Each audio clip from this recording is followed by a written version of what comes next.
today I'm going to change the oil. It's only done 400 odd miles, but it's 3 years old, so I'm going to change the oil for peace of mind. It's just warming up. Tray at the ready.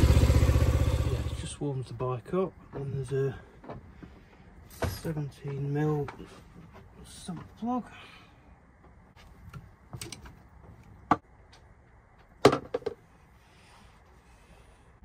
Getting the old out was fairly easy. Getting some fresh oil in is a bit tricky because where the oil filler is, you got the exhaust right above it. Small funnel. I'm hoping this will do it. Guessing about 1 litre capacity, and I'm going with this that I stick in the Honda CG, and I've stuck it in a Bandit.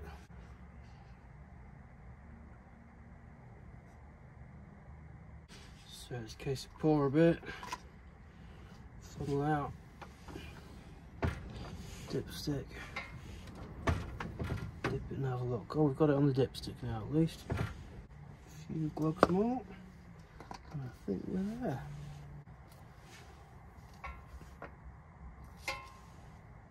Yeah, plenty. So what I'm now going to do, put that back in. Fire the engine up for 30 seconds or so, let it circulate the oil, let it all drain back down, and then check the level again.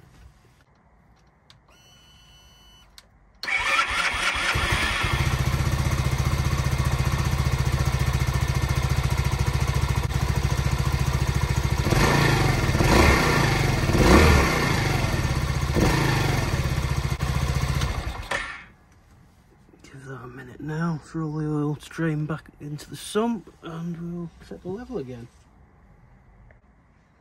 Let's have a look, shall we?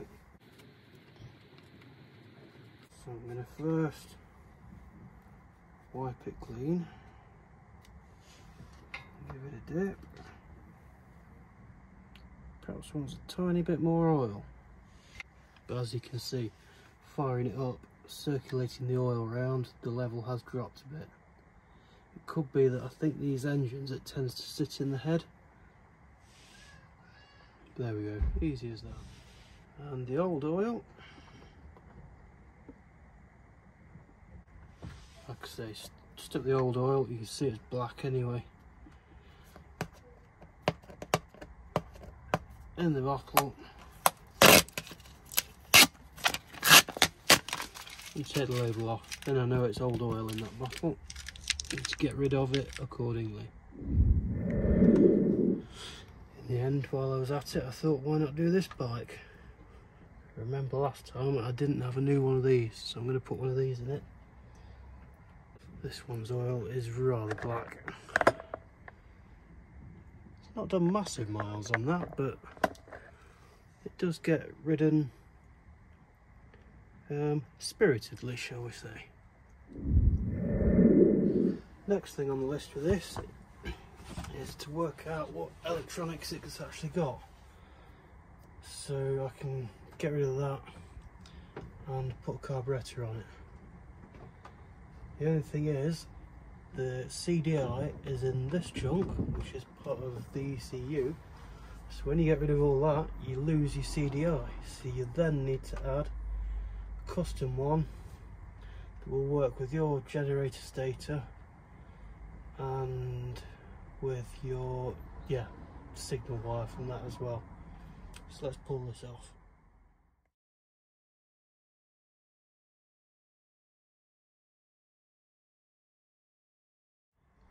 So yeah, don't know if you saw that, but don't remove this bolt, that's part of the sump. Let's go in with this one. That one probably needs tightening up actually. So yeah, that one is part of the sump. I don't know what I was expecting. Well, I'll tell you what I was expecting. I was expecting it to be like the CG, where the stator part of it, which is this, is in the middle, and the flywheel sits over the top of it that way.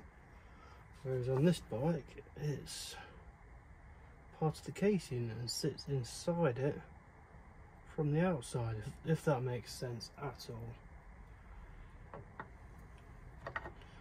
One thing I've noticed with this bike, every now and then when you hit the electric starter it makes a horrendous noise.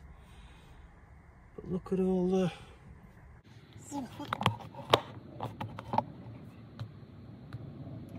so that's a starter motor chain, but like a cam chain, it's got followers, but it's obviously, surely that doesn't spin all the time. I need to now find out what colour wires. Well, from the pickup I've got a blue and white and a green and white. Then from the stator I've got another few extra colours. This was another thing I needed to work out, what size or how many pickups there were on the flywheel, and there's only the one, and it's a square rectangular shape. So yeah, glad I've seen that while I'm inside the engine. Still can't get over all this rubber dust off the starter motor chain guides. Let's see what happens.